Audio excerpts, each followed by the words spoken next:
casos Cabal y Penta han puesto en tela de juicio la probidad de los personeros tanto del oficialismo como de la oposición.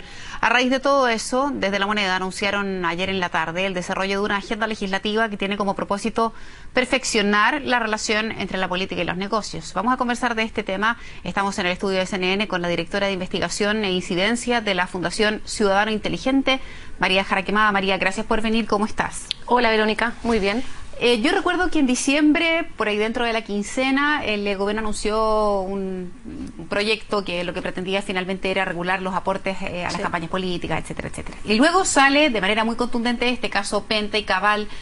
La pregunta que te quiero hacer para partir es si está reaccionando tarde el gobierno a un conflicto que viene latiendo hace mucho rato con el caso Penta, ahora con la situación que vive el caso Cabal, con familiares de la presidenta. ¿Está saliendo tarde a tu juicio, reaccionando a algo? Yo creo que lamentablemente en Chile estamos acostumbrados a que este tipo de legislaciones surjan de escándalos. Entonces es una reacción normal para nosotros en este tipo de legislaciones. Nosotros siempre hemos pujado por una mejor regulación del dinero y la política, pero en épocas normales, por así decirlo, donde no hay este tipo de casos, es difícil. Las prioridades a veces están en otros lados, que es razonable, si hay muchas prioridades de los gobiernos. Pero a veces no se le toma la atención a estos temas que son muy importantes y que al final del día, cuando nos vemos en estos escándalos, el daño que puede haber a nuestro sistema democrático puede ser bastante grave. Ayer la presidenta llama a su comité político a presentar propuestas para poder establecer una regulación. Dice el vocero Elizalde que el país nunca antes haya visto, uno tiende a pensar que es por lo estricto y por lo eficiente que pudiera ser. Pero uno se pone como ciudadano y es bien difícil no desconfiar, o sea, cerrar la puerta a la corrupción, cerrar la puerta para evitar cualquier irregularidad y no dejar entreabierta la ventana para que algo entre si al final los mismos que van a regular son los que son sujetos de esa regulación. Ahora, no hay ninguna otra salida porque quién si no hace las leyes si no es el Parlamento, pero ¿hay ahí una desconfianza que tiene asidero o no? Hay un tema que no es menor y nosotros lo planteamos cuando se ingresó el proyecto de ley de financiamiento a las campañas. Nosotros decíamos, en este proyecto de ley, los parlamentarios tienen un conflicto de interés al legislar, que es natural. Claro. Es verdad, no podemos hacerlo de otra manera, no podemos saltarnos al Congreso, pero sí por eso mismo nosotros creemos que en este tipo de proyectos de ley tiene que haber la máxima transparencia en la tramitación. Se tiene que oír a todos los interesados en esto, como por ejemplo las ONGs que estamos promoviendo la transparencia. Y se tiene que legislar de manera transparente y no con acuerdos en la cocina, para que nosotros de verdad tengamos confianza en que se está legislando por el interés público y no por los intereses particulares de las personas que están modificando las leyes. Ahora, ¿qué análisis surge cuando al final uno dice hay ciertas cosas que en el quehacer de un país y de sus autoridades efectivamente se puede regular, pero hay otras que están en lo ético, en la frontera o en el límite del deber ser, de actuar derechamente y responder más bien a conductas que sean rectas por un comportamiento casi de, perdón la expresión, pero casi de cómo te criaron, en cómo tú conduces tu vida y tu actitud. Y eso no es regulable. Por lo tanto, siempre va a haber un espacio en que exista la tentación de una persona de no actuar de manera éticamente correcta. Siempre las hay. Pero también nosotros hemos dicho que hay muchas veces que poner el énfasis en la fiscalización y en las sanciones. Porque muchas veces tú puedes tener normas que son muy lindas, que tú las lees y son preciosas en el papel, pero lamentablemente no hay cómo cumplirlas. Y eso, por ejemplo, es lo que estamos viendo que pasa con el financiamiento de las campañas.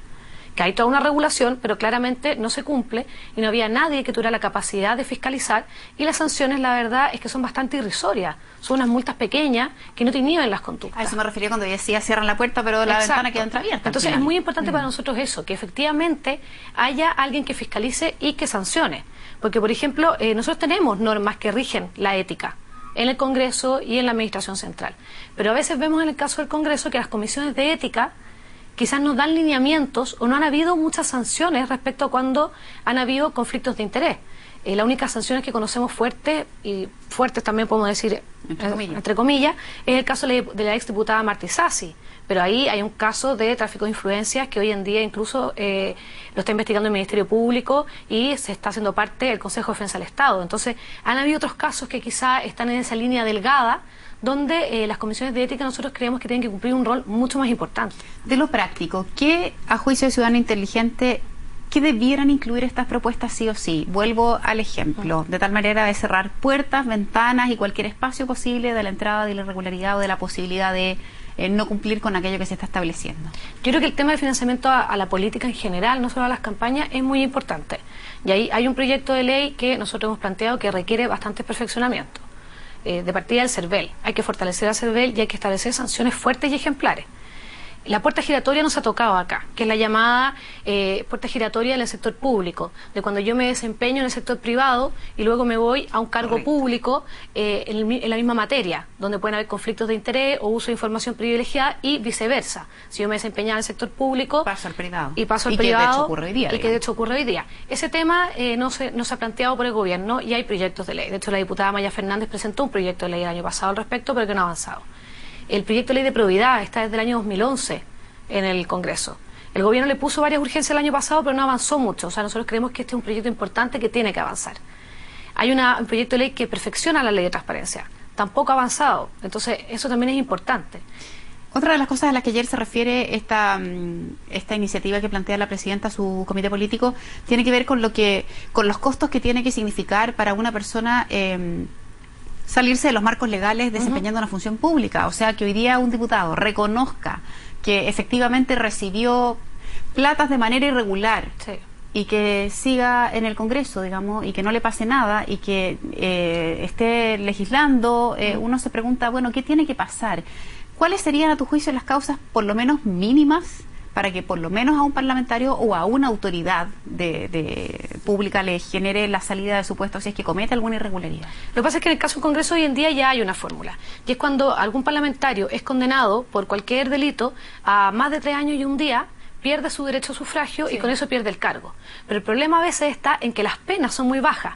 Entonces, por ejemplo, si hoy en día, tal como pasó con el senador Moreira, él reconoce que recibió donaciones irregulares, las sanciones que están en la ley electoral son muy bajas, entonces no conlleva la pérdida del cargo. Entonces muchas veces lo que hay que estudiar es las sanciones que tienen las infracciones a la ley. Muchas veces hay inhabilidades para ejercer cargos públicos, pero que son limitadas. Por ejemplo, lo vimos en el caso de un exdiputado que fue incluso vicepresidente de la Cámara de Diputados, donde él como alcalde fue condenado por fraude al fisco.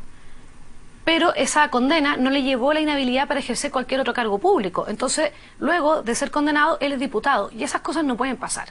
Tiene que haber unas sanciones mayores a cuando se cometen este tipo de infracciones o delitos.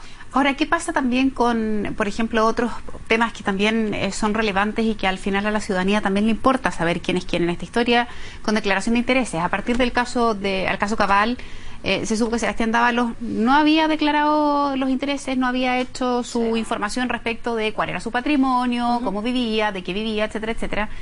En circunstancias que este era un gobierno que hablaba siempre de la igualdad, y este era un caso, particularmente el de Sebastián Dávalos, del emblema de la desigualdad, digamos. Entonces, porque él no había establecido su información y porque a él lo habían recibido en un banco en circunstancias que a ningún chileno lo reciben, que a ningún chileno le dan ese crédito. ¿Qué pasa con eso? Con que un parlamentario, un alcalde, un presidente, un senador, cualquier autoridad tenga la obligación necesaria de hacer una declaración, pero que la haga. O sea, que no solo esté en el papel la obligación, sino que efectivamente se pueda fiscalizar que se realice. Efectivamente hay muchos problemas con las declaraciones.